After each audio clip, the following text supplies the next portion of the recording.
Oh, Hilton, stay, your beds are soft and cozy. No lumpy couch, no stiff futon, no shower line at crack of dawn. Oh, Hilton, stay. When you want holiday comfort you can count on, it matters where you stay. Enjoy comfortable rooms and friendly service when you stay with Hilton instead. Save up to 25% this season when you book with Hilton. Hilton for the stay. Terms apply. This episode is brought to you by Indeed. Stop waiting around for the perfect candidate. Instead, use Indeed sponsored jobs to find the right people with the right skills fast. It's a simple way to make sure your listing is the first candidates see. According to Indeed data, sponsored jobs have 4 times more applicants than non-sponsored jobs. So go build your dream team today with Indeed. Get a $75 sponsored job credit at Indeed.com/podcast. Terms and conditions apply. ¿Quiénes son los personajes más enigmáticos que desafían nuestra comprensión en las Escrituras Sagradas? ¿Qué secretos ocultan los 13 hombres más misteriosos de la Biblia, cuyas historias han intrigado a estudiosos y creyentes durante siglos? En las profundidades de este libro antiguo, más allá de las narraciones familiares, se esconden figuras cuya presencia y acciones evocan más preguntas que respuestas. Desde profetas que descienden de las montañas con mensajes divinos, hasta reyes cuyas vidas están envueltas en misterio, estos personajes invitan a explorar los secretos ocultos en sus vidas y el impacto duradero de sus legados. Este video te llevará a través de la historia, la fe y el misterio mientras desentrañamos las historias de los 13 hombres más misteriosos de la Biblia. Número 1. Melquisedec, sacerdote rey de Salem. Melquisedec es una figura enigmática que aparece brevemente en la Biblia, específicamente en el libro de Génesis, en los versículos 18 al 20 del capítulo 14. Su aparición es tan misteriosa como significativa y ha sido objeto de mucho debate y especulación teológica a lo largo de los siglos. Melquisedec es mencionado por primera vez en el contexto de una reunión con Abraham, quien más tarde sería conocido como Abraham. Después de que Abraham regresa victorioso de una batalla contra varios reyes para rescatar a su sobrino Lot, Melquisedec sale a su encuentro. El pasaje bíblico lo describe así: y Melquisedec, rey de Salem y sacerdote del Dios Altísimo, sacó pan y vino, y bendijo a Abraham diciendo: bendito sea Abraham del Dios Altísimo, creador de los cielos y de la tierra, y bendito sea el Dios Altísimo, que entregó a tus enemigos en tu mano, y le dio a Abraham los diezmos de todo. Génesis 14, 18, 20. Lo que hace a Melquisedec particularmente intrigante es su doble papel como rey y sacerdote. Es el rey de Salem, que se cree generalmente que es la antigua ciudad de Jerusalén. Además, es sacerdote del Dios Altísimo, lo que sugiere un conocimiento y un culto a Dios que preceden a la ley mosaica y al sacerdocio levítico. En el Nuevo Testamento, Melquisedec es mencionado nuevamente en la Epístola a los Hebreos, capítulos 5, 6 y 7. El autor de Hebreos lo presenta como una figura que prefigura a Jesucristo, argumentando que Jesús es un sacerdote según el orden de Melquisedec, Hebreos 7:17, lo que significa que su sacerdocio es eterno y superior al sacerdocio levítico. Melquisedec es visto como una tipología de Cristo por varias razones. Primero, eternidad. Melquisedec aparece sin genealogía ni linaje, lo que simboliza su carácter eterno. Esto se compara con Cristo, quien tiene un sacerdocio eterno. Segundo, realeza y sacerdocio. Como rey y sacerdote, Melquisedec une 2 roles que en Israel estaban separados. Cristo es también rey y sacerdote, uniendo en sí mismo estas 2 funciones. Tercero, bendición y diezmos. Melquisedec bendice a Abraham y recibe diezmos de él, lo que indica su superioridad espiritual. Esto se usa para argumentar la superioridad del sacerdocio de Cristo sobre el de los levitas. La identidad exacta de Melquisedec ha sido objeto de mucha especulación. Algunos lo ven como una aparición teofánica, una manifestación divina de Cristo en el Antiguo Testamento. Otros creen que podría haber sido un rey cananeo que adoraba al Dios verdadero. Su papel y su naturaleza continúan siendo un misterio fascinante para los estudiosos de la Biblia. Número 2. José Barsabás, el candidato para reemplazar a Judas Iscariote. José Barsabás, también conocido como Justo, es una figura notable en el Nuevo Testamento que fue considerado como uno de los candidatos para ocupar el lugar dejado por Judas Iscariote entre los 12 apóstoles. Después de que Judas Iscariote traicionara a Jesús y se quitara la vida, los apóstoles restantes sintieron la necesidad de reemplazar su posición dentro del grupo selecto de 12. En el libro de los Hechos de los Apóstoles, capítulo 1, versículos del 21 al 26, se narra cómo se llevó a cabo este proceso. El relato en la Biblia es narrado de la siguiente manera. Es necesario, pues, que de estos hombres que han estado juntos con nosotros todo el tiempo que el Señor Jesús entraba y salía entre nosotros, comenzando desde el bautismo de Juan hasta el día en que de entre nosotros fue recibido arriba, uno se ha hecho testigo con nosotros de su resurrección. Y señalaron a 2, a José llamado Barsabás, que tenía por sobrenombre Justo, y a Matías. Y orando dijeron: Tú, Señor, que conoces los corazones de todos, muestra cuál de estos 2 has escogido, para que tome el lugar de este ministerio y apostolado, del cual desvió Judas para irse a su propio lugar. Y les dieron suerte, y cayó la suerte sobre Matías, y fue contado con los 11 apóstoles. Hechos 1, 21, 26. José Barsabás es descrito como uno de los 2 candidatos sugeridos por los apóstoles para ocupar el lugar vacante. Se le conoce también por el sobrenombre Justo, posiblemente para distinguirlo de otros con el mismo nombre. Su apellido, Barsabás, sugiere una conexión con la comunidad judía, ya que Bar significa hijo en arameo. Aunque Matías fue finalmente elegido por sorteo para reemplazar a Judas Iscariote, la inclusión de José Barsabás como uno de los candidatos muestra su reconocimiento y aceptación dentro del círculo íntimo de discípulos de Jesús. Este evento subraya la importancia de la comunidad y la elección divina en la organización inicial de la iglesia primitiva. La breve mención de José Barsabás en el relato de los Hechos subraya su papel en un momento crucial de la historia cristiana temprana. Aunque no fue seleccionado como el 12º apóstol, su disposición para asumir esa responsabilidad es un testimonio de su fe y compromiso con la causa de Cristo. Su historia también invita a la reflexión sobre la importancia de la elección divina y la dirección espiritual en la vida de la Iglesia. Número 3. El discípulo amado, una figura enigmática del Evangelio de Juan. El discípulo amado es una figura intrigante y enigmática mencionada en el Evangelio de Juan, uno de los 4 evangelios canónicos del Nuevo Testamento.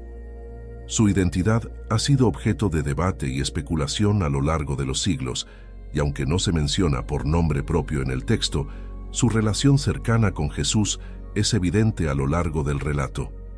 El término discípulo amado se utiliza en varias instancias clave dentro del Evangelio de Juan. Aquí se destacan algunos pasajes significativos. 1. La última cena. Durante la última cena, se describe cómo este discípulo estaba recostado al lado de Jesús, cerca de su pecho. Juan 13, 23, 25. Esta posición cercana indica una intimidad especial y una relación de confianza. 2. La crucifixión. En el momento de la crucifixión de Jesús, este discípulo es el único que permanece junto a María, la madre de Jesús, demostrando un cuidado filial hacia ella, según las palabras de Jesús desde la cruz. Juan 19, 26, 27. 3. El sepulcro vacío. En el relato de la resurrección, este discípulo llega primero al sepulcro vacío, después de la noticia de María Magdalena, y corre junto con Pedro para verificar lo que ella había dicho. Juan 20, 1, 10. La identidad exacta del discípulo amado no se revela explícitamente en el texto. Sin embargo, se han propuesto varias teorías y opiniones a lo largo de la historia cristiana. Tradicionalmente, muchos han identificado al discípulo amado con Juan, uno de los 12 apóstoles y autor tradicional del Evangelio de Juan, así como de las epístolas de Juan y el libro del Apocalipsis. Algunos estudiosos sugieren que el discípulo amado podría ser un seguidor de Jesús distinto de los 12 apóstoles, posiblemente un líder dentro de la comunidad judeocristiana primitiva en Jerusalén. Independientemente de su identidad específica, el discípulo amado juega un papel significativo en el Evangelio de Juan. Su cercanía con Jesús y su participación en eventos cruciales como la Última Cena, la crucifixión y la resurrección resaltan la importancia de la relación personal con Cristo y la responsabilidad de cuidar a la comunidad cristiana emergente. El discípulo amado representa la profundidad del amor y la intimidad que uno puede tener con Jesús. Su testimonio dentro del Evangelio de Juan enfatiza la importancia del discipulado personal y la relación íntima con Cristo como aspectos centrales de la fe cristiana. Número 4. Simón el Mago. Simón el Mago es una figura mencionada en el Nuevo Testamento, específicamente en el libro de los Hechos de los Apóstoles, capítulo 8. Su historia ilustra un encuentro significativo con los primeros discípulos cristianos y las implicaciones de intentar manipular o comerciar con los dones espirituales. En Hechos 8, 9, 24 se narra cómo Simón el Mago, un hombre que practicaba la magia en Samaria y que había impresionado a muchos con sus artes, se convierte al cristianismo al escuchar el Evangelio predicado por Felipe. Al creer y ser bautizado, se une a la comunidad cristiana. Después de su conversión, Simón observa cómo Pedro y Juan imponen las manos sobre los nuevos creyentes en Samaria, transmitiéndoles el Espíritu Santo. Impresionado por este poder espiritual, Simón les ofrece dinero, tratando de comprar la capacidad de impartir el Espíritu Santo, Hechos 8, 18, 19. Viendo Simón que por la imposición de las manos de los apóstoles se daba el Espíritu Santo, les ofreció dinero, diciendo: «Dadme también a mí este poder, para que cualquiera a quien yo impusiere las manos reciba el Espíritu Santo».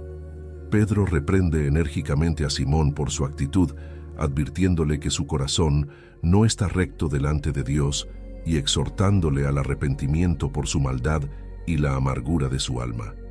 Simón responde pidiendo a los apóstoles que oren por él para que no le sobrevenga ningún mal por lo que ha dicho. El incidente con Simón el Mago subraya varios puntos teológicos importantes. 1. La gracia no se puede comprar. Los dones espirituales, incluido el Espíritu Santo, no están sujetos a compra ni pueden ser adquiridos con dinero. Son dádivas de Dios que se otorgan según su soberana voluntad. 2. La verdadera conversión. Aunque Simón fue bautizado y mostró signos externos de conversión, su intento de comprar poder espiritual revela una falta de comprensión sobre la naturaleza de la fe y la gracia de Dios. 3. La advertencia contra la simonía. El término simonía se refiere al intento de comprar o vender cargos eclesiásticos o espirituales. El incidente con Simón el Mago sirve como una advertencia severa contra tal práctica y cualquier intento de manipular lo sagrado por ganancia personal. La historia de Simón el Mago ha perdurado como un recordatorio poderoso dentro del cristianismo sobre la necesidad de una fe genuina y la comprensión de que la gracia de Dios no se puede manipular ni comercializar. Además, destaca la importancia de un corazón sincero y una motivación pura al buscar los dones espirituales y el servicio en la iglesia. Número 5. Onán, segundo hijo de Judá y su acto controvertido. Onán es conocido principalmente por un incidente registrado en el libro de Génesis, en el Antiguo Testamento de la Biblia, que involucra su relación con su cuñada Tamar y la consecuencia de sus acciones. Onán era el segundo hijo de Judá, quien era uno de los hijos de Jacob, también conocido como Israel. Judá tenía 3 hijos, Onán y Selá, o Sela. El hijo mayor de Judá, fue malvado a los ojos del Señor, y como resultado, el Señor lo mató. Génesis 38:7. Según la ley de ese tiempo, cuando un hombre moría sin dejar descendencia, su hermano debía casarse con la viuda y tener hijos en nombre del hermano fallecido para perpetuar su linaje y heredar su propiedad. Esto se conoce como el principio del levirato. Cuando murió sin dejar hijos, Judá instruyó a su segundo hijo Onán para que se casara con Tamar, la viuda de y cumpliera con la obligación del levirato. Sin embargo, Onán sabía que cualquier hijo que tuviera con Tamar no sería considerado suyo, sino de su hermano Por lo tanto, cuando estaba con Tamar, derramaba su semen en tierra para no dar descendencia a su hermano. Génesis 38:9. El acto de Onán, conocido como coitus interruptus o método de Onán, fue considerado desobediencia ante Dios y una forma de evadir su responsabilidad según la ley del levirato. Debido a esto, el Señor también lo vio como malvado y lo mató. Génesis 38:10. La historia de Onán ha sido interpretada de diferentes maneras a lo largo de la historia cristiana y judía. En el contexto cristiano, se utiliza frecuentemente para discutir temas relacionados con la sexualidad, la responsabilidad y la obediencia a la voluntad de Dios. También se ha visto como un ejemplo de cómo los actos de desobediencia y egoísmo pueden llevar a consecuencias graves. Aunque la historia de Onán es breve, su acto y sus consecuencias han tenido un impacto duradero en la interpretación de la ley moral y la sexualidad dentro del contexto bíblico y religioso. Su nombre ha llegado a ser asociado con el método anticonceptivo de coitus interruptus, aunque este uso no refleja completamente la complejidad moral y teológica de su historia según se presenta en la Biblia. Número 6. Nicodemo, miembro del Sanedrín convertido en seguidor de Jesús. Nicodemo es una figura notable en el Nuevo Testamento, mencionado en el Evangelio de Juan como un fariseo y miembro del Sanedrín, el Consejo Judío Supremo en Jerusalén en tiempos de Jesús. Su encuentro con Jesús y su evolución espiritual son destacados en dos pasajes clave del Evangelio de Juan. En Juan 3:1-21 se relata cómo Nicodemo busca a Jesús de noche para tener una conversación privada. Reconociendo a Jesús como un maestro enviado por Dios debido a los milagros que realiza, Nicodemo busca comprender más profundamente las enseñanzas de Jesús sobre el reino de Dios. Durante esta conversación, Jesús le habla de la necesidad de nacer de nuevo espiritualmente, lo cual desconcierta a Nicodemo, quien interpreta literalmente las palabras de Jesús sobre el nuevo nacimiento. En Juan 7:45-52, Nicodemo aparece nuevamente en una reunión del Sanedrín, donde se discute la detención de Jesús. Aquí, Nicodemo cuestiona la premura del juicio sin escuchar primero a Jesús, defendiendo el principio de justicia y el derecho a un juicio justo, aunque sus palabras no son bien recibidas por los otros miembros del consejo. Después de la crucifixión de Jesús, Nicodemo es mencionado junto con José de Arimatea en Juan 19:38-42, donde ambos hombres toman la iniciativa de enterrar el cuerpo de Jesús en un sepulcro nuevo. Nicodemo aporta una mezcla de mirra y áloe, mostrando así su respeto y afecto hacia Jesús, a pesar de los riesgos políticos y religiosos que podría implicar su asociación con el cuerpo crucificado de Jesús. Nicodemo representa una figura que, a pesar de su posición privilegiada como fariseo y miembro del Sanedrín, muestra una búsqueda sincera de la verdad y una apertura al mensaje de Jesús. Su disposición para confrontar las normas establecidas y defender principios de justicia y respeto hacia Jesús demuestran un cambio espiritual significativo. La historia de Nicodemo subraya la importancia de la búsqueda sincera de la verdad y la disposición a enfrentar el cambio personal, incluso en medio de la oposición y el riesgo. Su transformación de un líder religioso respetado pero escéptico a un seguidor comprometido de Jesús ilustra la universalidad del mensaje de Cristo y la capacidad de transformación espiritual que ofrece a todos los que lo buscan. Número 7. Santiago el Justo. Santiago el Justo, también conocido como Santiago el Menor o Santiago el Justo, es una figura destacada en el Nuevo Testamento y en la historia temprana del cristianismo. Se le atribuye un papel crucial como líder de la iglesia en Jerusalén y posiblemente como hermano de Jesús, aunque la relación exacta con Jesús ha sido objeto de debate entre los estudiosos. En los evangelios sinópticos, Mateo, Marcos y Lucas, se menciona a Santiago como uno de los hermanos de Jesús junto con José, Simón y Judas, Mateo 13:55, Marcos 6:3. También es conocido como el Justo, debido a su reputación de piedad y rectitud entre los primeros cristianos. Después de la ascensión de Jesús, Santiago emerge como una figura líder dentro de la iglesia en Jerusalén. Esto se confirma en varios pasajes de los Hechos de los Apóstoles y en las epístolas de Pablo, donde se le menciona como una autoridad respetada y reconocida. Hechos 12:17, Hechos 15:13-21, Gálatas 1:19.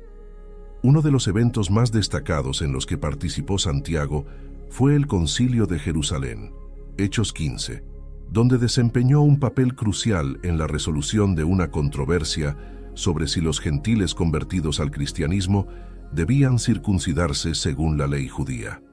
La decisión del concilio, guiada en parte por la perspectiva de Santiago, fue fundamental para la expansión del cristianismo más allá de las fronteras del judaísmo. Según testimonios históricos y tradiciones tempranas, Santiago fue martirizado en Jerusalén alrededor del año 62 después de Cristo, siendo apedreado por orden del sumo sacerdote judío. Su muerte es considerada un testimonio de su firmeza en la fe cristiana y su compromiso con el liderazgo de la iglesia primitiva. Santiago el Justo es recordado no solo por su liderazgo y contribuciones prácticas a la iglesia primitiva, sino también por su enfoque en la justicia social y su énfasis en la fe viva que se manifiesta en obras. Santiago 2:14-26. Su epístola en el Nuevo Testamento lleva su nombre y ofrece enseñanzas importantes sobre la fe práctica y la sabiduría cristiana. Número 8. Simón el Celote. Simón el Celote es uno de los 12 apóstoles de Jesucristo, mencionado en los evangelios sinópticos y en el libro de los Hechos de los Apóstoles en el Nuevo Testamento. Su nombre, Celote o Cananita, proviene del griego Cananaios, que se traduce como celote, en referencia a su posible afiliación o simpatía con el movimiento celote judío. El movimiento celote era un grupo político y religioso judío que abogaba por la resistencia armada contra la ocupación romana en Judea. Los celotes buscaban la liberación política y religiosa de Israel, creían en la independencia nacional y estaban dispuestos a usar la violencia para lograr sus objetivos.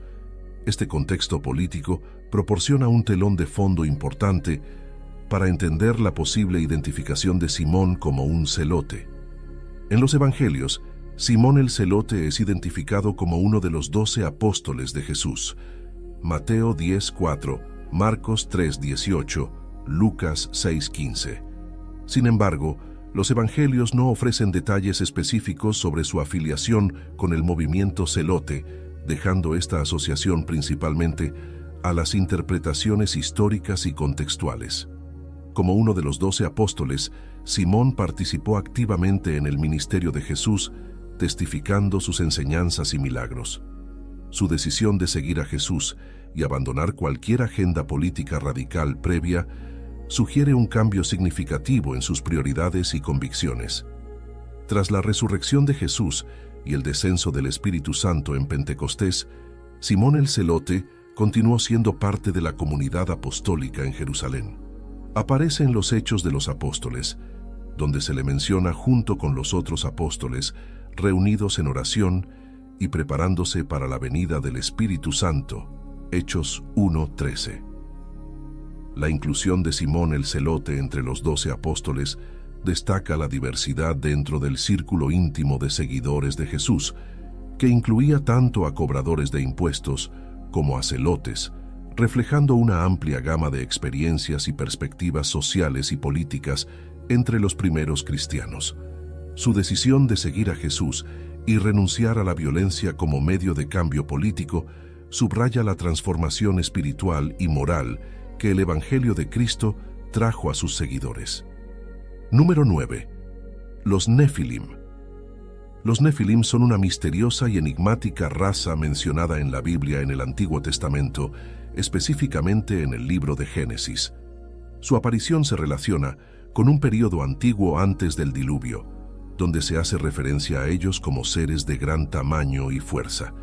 La primera mención de los Nefilim se encuentra en Génesis 6:1-4, donde se describe que los hijos de Dios se unieron a las hijas de los hombres, y como resultado, nacieron hijos que eran los valientes que desde la antigüedad fueron varones de renombre. Estos valientes o héroes son interpretados comúnmente como los Nefilim. El término Nefilim proviene del hebreo antiguo y puede derivar de la raíz NFL, que significa caer o descender. Esta conexión lingüística ha llevado a varias interpretaciones y teorías sobre su origen y naturaleza. Se les describe como gigantes o seres de gran estatura y fuerza, lo que ha llevado a especulaciones y mitos a lo largo de la historia. Las interpretaciones de quiénes eran los Nefilim varían significativamente. Algunos creen que eran descendientes de uniones entre ángeles caídos, los hijos de Dios, y mujeres humanas. Esta interpretación se basa en interpretaciones antiguas y extrabíblicas que han llevado a la especulación sobre seres semidivinos o sobrenaturales. En el contexto antiguo de la narrativa bíblica, los Nefilim se presentan como una especie de antecedente histórico que contribuye a la creciente maldad y corrupción en la tierra antes del diluvio universal. Su presencia subraya la gravedad del pecado humano y la necesidad de intervención divina para restaurar la justicia y la moralidad.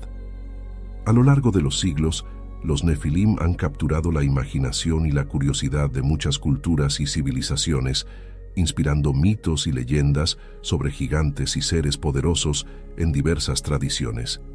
En el contexto bíblico, su breve mención sirve para ilustrar la profundidad del mal y la necesidad de la intervención divina para preservar la humanidad. Número 10. Naamán. Naamán es una figura destacada en el Antiguo Testamento de la Biblia, conocida por su encuentro milagroso con el profeta Eliseo que resultó en su curación de la lepra. Su historia, registrada en el libro de 2 Reyes, capítulo 5, ofrece lecciones significativas sobre fe, humildad y el poder sanador de Dios. Naamán era un comandante militar sirio, altamente respetado y valorado por el rey de Siria debido a sus victorias militares. Sin embargo, a pesar de su éxito en el campo de batalla, Naamán sufría de lepra, una enfermedad grave y temida en ese tiempo que causaba deformidades y aislamiento social. A través de una joven cautiva israelita que servía en su casa, Naamán escucha sobre el profeta Eliseo en Samaria, quien podría sanarlo de su lepra. Animado por esta noticia, Naamán obtiene la autorización del rey de Siria para viajar a Israel con una gran cantidad de regalos y cartas diplomáticas. Cuando Naamán llega a la casa de Eliseo en Samaria, espera un tratamiento majestuoso y ceremonioso por parte del profeta. Sin embargo, Eliseo ni siquiera sale a recibirlo personalmente, sino que envía a un mensajero con instrucciones simples. Ve y lávate 7 veces en el Jordán, y tu carne se te restaurará, y serás limpio. 2 Reyes 5:10. Inicialmente, Naamán reacciona con incredulidad y orgullo ante las instrucciones de Eliseo, esperando un acto más espectacular o ceremonioso. Finalmente decide seguir el consejo del profeta y se sumerge 7 veces en el río Jordán, como se le había indicado. Al obedecer humildemente, Naamán experimenta un milagroso cambio en su piel. Su lepra desaparece y su carne se vuelve sana como la de un niño. Reconociendo el poder de Dios y la intervención divina a través de Eliseo, Naamán regresa a él para ofrecerle reconocimiento y gratitud, presentándole dones y confesando su fe en el Dios de Israel. La historia de Naamán ilustra la importancia de la humildad, la obediencia y la fe en la búsqueda de la sanidad y la redención divina. Además, destaca cómo Dios puede usar circunstancias aparentemente ordinarias para realizar milagros extraordinarios, demostrando su soberanía sobre toda enfermedad y aflicción. La narrativa de Naamán perdura como un testimonio poderoso de la misericordia y el poder sanador de Dios, disponible para todos aquellos que buscan sinceramente su intervención. Su historia inspira a los creyentes a confiar en Dios incluso en tiempos de enfermedad o dificultad, recordando que su gracia y su poder pueden transformar cualquier situación. Número 11. Ehud. Ehud es una figura destacada en el período de los jueces del Antiguo Testamento de la Biblia, conocido por su papel en la liberación de Israel de la opresión moabita. Su historia se narra en el libro de Jueces, capítulo 3, y ofrece un relato intrigante de coraje, estrategia y acción divinamente guiada. Después de la muerte de Josué y los ancianos que le sucedieron, Israel cayó en un ciclo de desobediencia, opresión y liberación bajo líderes conocidos como jueces. En este contexto, Israel había sido oprimido por Eglón, el rey moabita, durante 18 años debido a su desobediencia y alejamiento de Dios. Dios levantó a Ehud como un juez para liberar a Israel de la opresión de Eglón. Ehud era un hombre zurdo, una característica que se convirtió en un factor crucial en la historia. Como zurdo, Ehud ocultó un cuchillo corto bajo su ropa en su muslo derecho, un lugar donde los guardias no sospecharían que alguien podría esconder un arma. Ehud, enviado por Dios, llevó un tributo a Eglón como muestra de su misión. Después de presentar el tributo, se despidió del rey moabita y mientras salía, volvió sobre sus pasos y dijo al rey: «Tengo un mensaje secreto para ti, oh rey». Eglón, intrigado, hizo salir a todos sus sirvientes para que dejaran a Ehud solo con él en su cámara privada. Ehud aprovechó la oportunidad y sacó el cuchillo de su muslo derecho, apuñalando a Eglón en el vientre. El golpe fue tan profundo que la hoja desapareció en la grasa y Eglón murió rápidamente. Ehud escapó mientras los sirvientes de Eglón esperaban, creyendo que su rey estaba ocupado en sus necesidades personales. Después de asesinar a Eglón, Ehud cerró y aseguró la puerta de la cámara, dejando al rey muerto dentro. Luego, escapó hacia las colinas de Efraín y convocó a los israelitas a la batalla contra los moabitas. Su valiente acción inspiró a Israel a levantarse contra sus opresores. Con Ehud liderando la carga, los israelitas derrotaron a los moabitas en una batalla decisiva en el cruce del Jordán. Esta victoria marcó el comienzo de un periodo de paz de 80 años para Israel bajo la guía de Ehud como juez. Ehud es recordado como un líder valiente y estratégico, elegido y capacitado por Dios para liberar a su pueblo de la opresión. Su historia subraya la soberanía divina y la disposición de Dios para usar a personas inesperadas y métodos inusuales para cumplir sus propósitos. La historia de Ehud enseña lecciones de obediencia a la voluntad de Dios, valentía en tiempos de adversidad y la importancia de reconocer y responder a las oportunidades que Dios nos presenta para actuar en su nombre. Ehud demuestra que incluso los más inesperados entre nosotros pueden ser instrumentos poderosos en las manos de Dios para la liberación y la justicia. Número 12. Coré. Coré es una figura significativa en el relato bíblico del Antiguo Testamento, específicamente en el libro de Números, capítulos 16 y 17. Su historia es un poderoso recordatorio de las consecuencias de desafiar la autoridad divina y la importancia de la obediencia. Coré fue uno de los levitas prominentes que desafiaron la autoridad de Moisés y Aarón durante el éxodo de Israel por el desierto. Junto con Datán, Abiram y otros 250 líderes israelitas, Coré se rebeló contra el liderazgo de Moisés y Aarón, argumentando que todo el pueblo de Israel era santo y que Moisés y Aarón no tenían autoridad especial sobre ellos. Números 16:1-3. Moisés, guiado por Dios, propuso una prueba para demostrar quién tenía la autoridad divina. Coré y sus seguidores fueron instruidos a presentarse con incienso delante del tabernáculo, mientras que Moisés y Aarón harían lo mismo. Sin embargo, antes de que la prueba pudiera llevarse a cabo, Dios intervino de manera dramática. Dios mostró su desaprobación hacia Coré y los rebeldes abriendo la tierra bajo sus pies. La tierra se abrió y tragó a Coré, Datán, Abiram y sus familias, junto con todos sus bienes. Además, 250 hombres que estaban con ellos fueron consumidos por fuego enviado por Dios como castigo. Números 16, 31-35. La historia de Coré es recordada como un ejemplo trágico de las consecuencias de la rebelión contra la autoridad divina y la soberanía de Dios.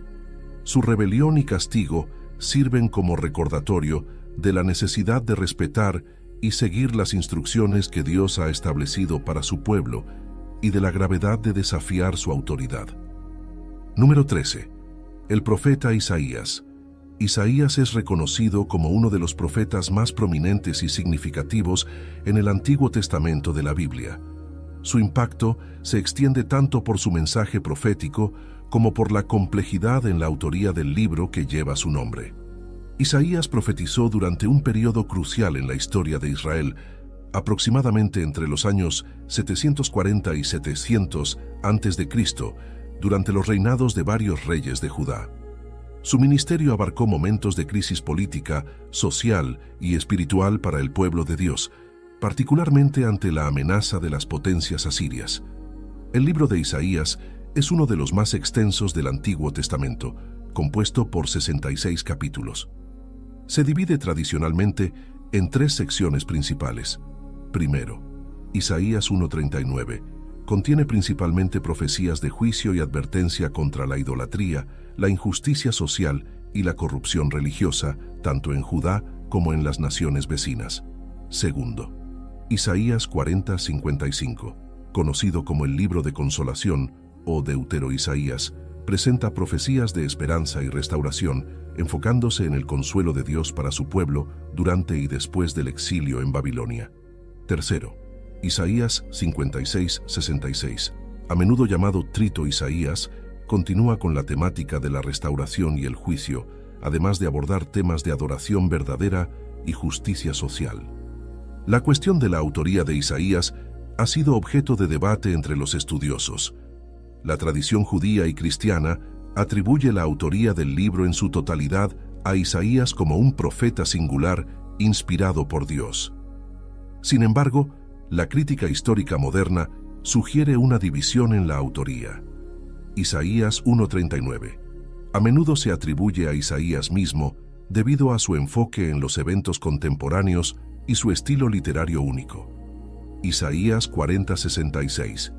Se argumenta que fue escrito por un profeta anónimo posterior, a menudo llamado Deutero-Isaías o Segundo Isaías, durante el exilio en Babilonia, debido a su perspectiva teológica y temporal diferente. El mensaje de Isaías no solo proporciona una visión profunda de la relación entre Dios y su pueblo, sino que también establece fundamentos teológicos importantes para el judaísmo y el cristianismo. Isaías profetiza sobre la venida del Mesías, Isaías 7:14, 9:6-7, 53, 1:12. Ofrece consuelo en tiempos de dificultad y desafía a Israel a vivir en justicia y fidelidad hacia Dios. Isaías sigue siendo una fuente de inspiración espiritual y reflexión teológica para millones de personas en todo el mundo. Su llamado a la justicia social, su promesa de restauración divina y su visión mesiánica resuenan a través de los siglos, recordando la fidelidad de Dios y su compromiso con su pueblo a lo largo de la historia. En conclusión, Isaías es una figura central en la profecía bíblica, reconocido por su influencia duradera a través del libro que lleva su nombre. Ya sea considerado como un único autor o varios, su mensaje de juicio, consolación y esperanza continúa siendo relevante y poderoso para los creyentes hoy en día. Gracias por acompañarnos en este fascinante recorrido por los 13 hombres más misteriosos de la Biblia. Desde figuras enigmáticas como Melquisedec y el discípulo amado, hasta personajes históricos como Naamán y Simón el Celote, cada uno ha dejado una marca única en las narrativas bíblicas y en nuestras reflexiones espirituales. Esperamos que este video haya sido informativo y revelador, explorando no solo sus historias, sino también las lecciones espirituales y morales que podemos aprender de ellas. Si te ha gustado este contenido, No olvides suscribirte para más videos que exploran la riqueza y la profundidad de la Biblia y sus personajes. Tu apoyo nos impulsa a seguir compartiendo conocimiento y reflexión. Hasta pronto, y que tengas un día lleno de bendiciones y aprendizaje continuo, con cariño y gratitud. Ecos de la Biblia. All right, listen up, Nacho Chips. Quiet down, Crispy Potatoes. This is the moment Velveeta's been preparing you for, and you're not about to crack under pressure. Today's the day to go all in on the drip. Velveeta's Heat and Eat Queso is the MVP of any game day spread, so stick by them, and you'll be golden. Now get out there and make delicious history. No tailgate party is complete without Velveeta.